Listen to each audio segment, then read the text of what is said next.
Hi guys! So for today's video, nakarating na nga pala kami ng Puerto Princesa. At ito nga pala yung una natin gagawin ang pumunta sa Honda Bay dito sa may Puerto Princesa. Tara, samahan nyo kami guys. Let's go! So mula nga pala sa airport, papunta ng Honda Bay ay 380 pesos ang pamasahe. Guys, tricycle pa lang to ha. Medyo malaki ang mga pamasahe nila at medyo pricey. So sa mga hindi nakakaalam, maghanda kayo ng maraming pamasahe at gastusin. Yes po. So tara, samahan nyo na kami guys. Let's go! At ang una nga palang lalapagan natin guys, ang bilihan or ang rentahan ng mga pang shoes, ng mga pang dagat at yung pang snorkeling guys.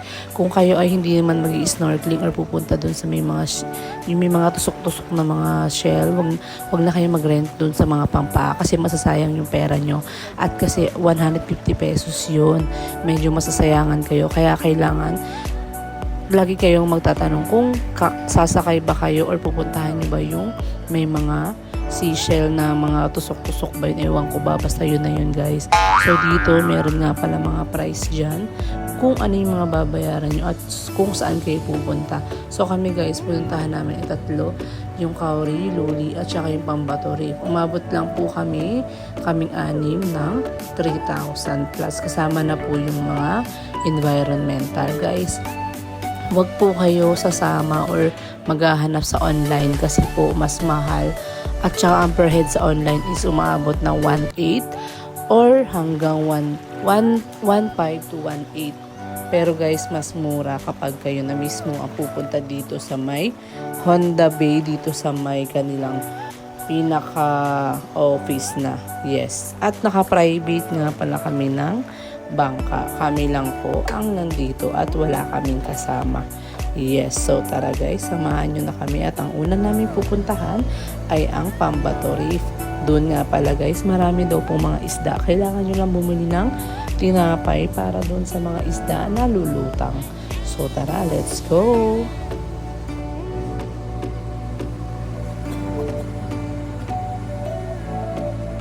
Fast forward guys, hindi ko naman pala nakunan ng video or meron akong hindi naayos na video dun sa mga isdang pinapakain.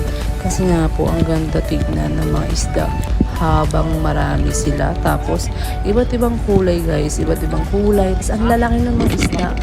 Kulang na lang yung pating. So, ayun na nga guys, enjoy nila. Siyempre, hindi na po pwede tumagal dito dahil 1 hour or 30 minutes to 1 hour lang po pinakantable. Pero dahil gusto nga namin makita yung mga island tour talaga na yung babagsakan namin. And then, sunod naman natin pupuntahan ay yung Luli Resort or yung Luli Island. Guys, alam niyo ba yung Luli Island? Sabi nila, Luli kasi daw lulubog linya daw. So, ibig sabihin guys, pag low tide o high tide, nawawala daw to. So, nawawash out. Ganun ba yun? So, hindi po ganun yun.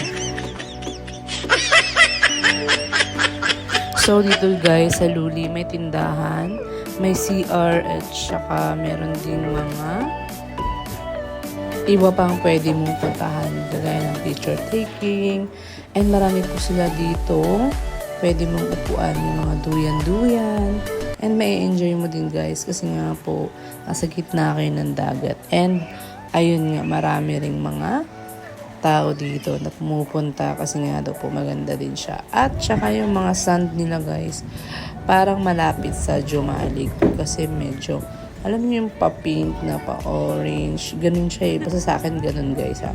Ang ganda yung nila, yung buhangin nga dito kasi pinong-pino.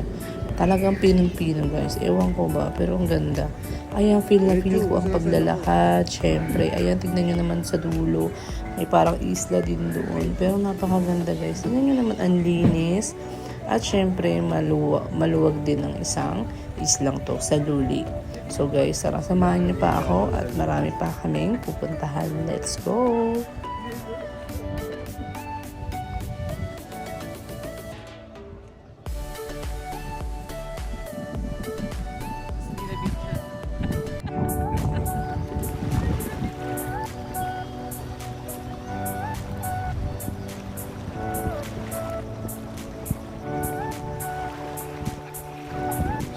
At syempre, hindi na rin kami nagtagal dito guys dahil ang next na pupuntahan natin ay ang Kauri. So si Kauri guys, grabe. Wala akong masabi pero ito guys, kukwento ko sa inyo kung ano yung mga na-experience ko at nakita ko talagang grabe guys. So bukod doon sa pagpunta namin last nung Boracay, ito guys, grabe. Mana Boracay din yung buhangin. Talagang napakapino, parang pulbo na. Pwede mo na ibulbo sa mukha mo. Talagang grabe, ang ganda-ganda at ang linaw-linaw din ng tubig nila. At konti lang din yung tao guys. Hindi ko alam pero grabe, ang ganda-ganda rin ng tubig at ng buhangin. Wala na akong ibang masabi kung hindi maganda. Yun lang. Tara, panoorin nyo at tignan nyo ang mga tanawin dito. Let's go! So, ito yung ating part 2 guys. So, sa susunod ay part 3. At panoodin nyo ang susunod nating mga video kasi mas grabe ang gaganda pa ng aming mga napuntahan guys dito sa Puerto Princesa. Kaya salamat sa inyong panonood. Let's go!